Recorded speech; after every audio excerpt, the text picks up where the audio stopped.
तो सबसे पहला मेरा सवाल आपसे ये होगा कि इस वक्त रियल एस्टेट सेक्टर जो है वो डाउन लगा पड़ा है, उसकी क्या वजूहात हैं? बिस्मिल्लाहिर्रहमानिर्रहीम। बहुत शुक्रिया आपका भी और आपके चैनल का भी कि आज आप लोगों ने आबाद का रुख किया, और जो सबसे बड़ा सेक्टर है इस मुल्क में। और ये एसोसिएशन के हवाले से मैं आपको थोड़ा सा इंट्रोडक्शन दे दूँ, क्योंकि मेरा और आपका पहला ये प्रोग्राम है इस मौजू पे।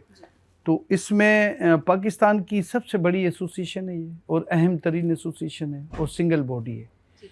और ये तमाम जो हमारी तामीरात हैं इसको ये रेगुलेट, हम यूँ कह लेते हैं कि सिंध में अगर हमारा मेंबर नहीं है तो वो कमर्शियल बिल्डिंग बना नहीं सकता है, और अगर वो बना रहा है अदर देन कैंटोनमेंट एरिया तो वो इलीगल होगी।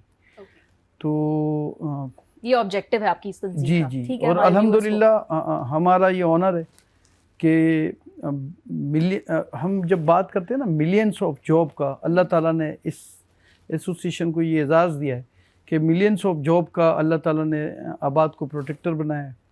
कि हम बहुत सिंपल सा ये बात करते हैं कि अगर हम किसी ऐसी पॉलिसी पे एहतजाज ना करें जिसकी वजह से काम बंद होता हो और काम रुकता हो, तो वेरी नेक्स्ट डे चौरंगियों पे आपको मज़दूरों की तादाद जो है बढ़ती हुई नज़र आएगी, और बेलचे और कुदाल लेके वो बैठे होंगे। ये है फौरी रिएक्ट हमारे शोबे का।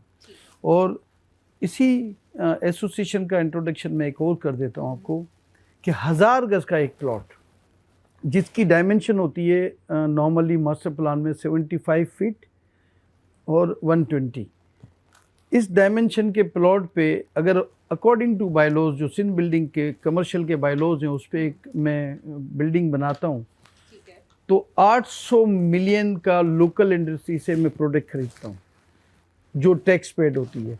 आप सोचें कि 1000 गज़ के प्लॉट पे मेरा कंट्रीब्यूशन इतना है, तो पूरे पाकिस्तान में जब ये सेक्टर चलता है तो हमारा कंट्रीब्यूशन का लेवल क्या है। तो ये हमारा इंट्रोडक्शन है।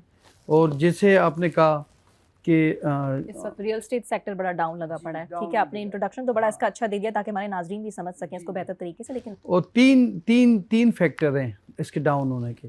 एक तो माइंडसेट है।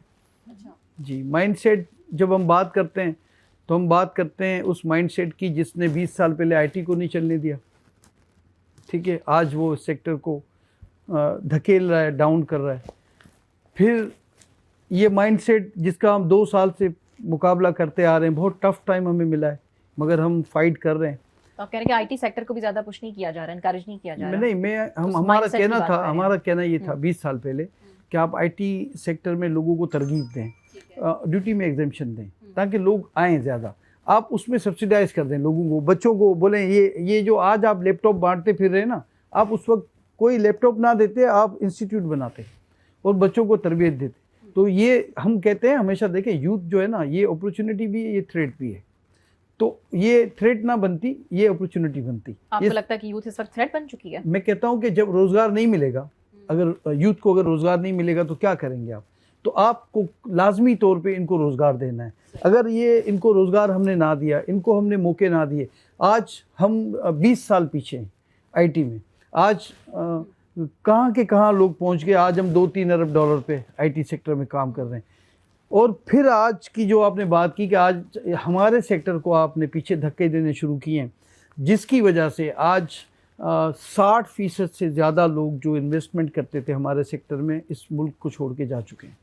आप मज़ीद डराएंगे, ये मज़ीद डरेगी। एक वन ऑफ द रीजंस आप ये समझते हैं? एक रीज़न ये है, ठीक है। आप मज़ीद देखें, इसको डराएंगे, ये डरेगी। इन्वेस्टमेंट दुनिया में सबसे डरपोक होती है। ये चिड़िया से भी डरपोक। आप समझते हैं यहाँ से लोग भगाए गए हैं? भाग जाएंगे ना, भगाने की ज़रूरत नहीं है आपको। आप काम ना करने दें, भाग जाएंगे। दूसरी बात, आपने इंटरेस्ट रेट 22-23% रखा हुआ है। दुनिया का कौन सा शोबा है? 18 सेक्टर है मेरे मुल्क में, 18 के। ये पहली बार देखें रियल इस्टेट पे जवाल और उरूज, ये हमने कई बार उरूज भी देखा और कई बार जवाल देखा।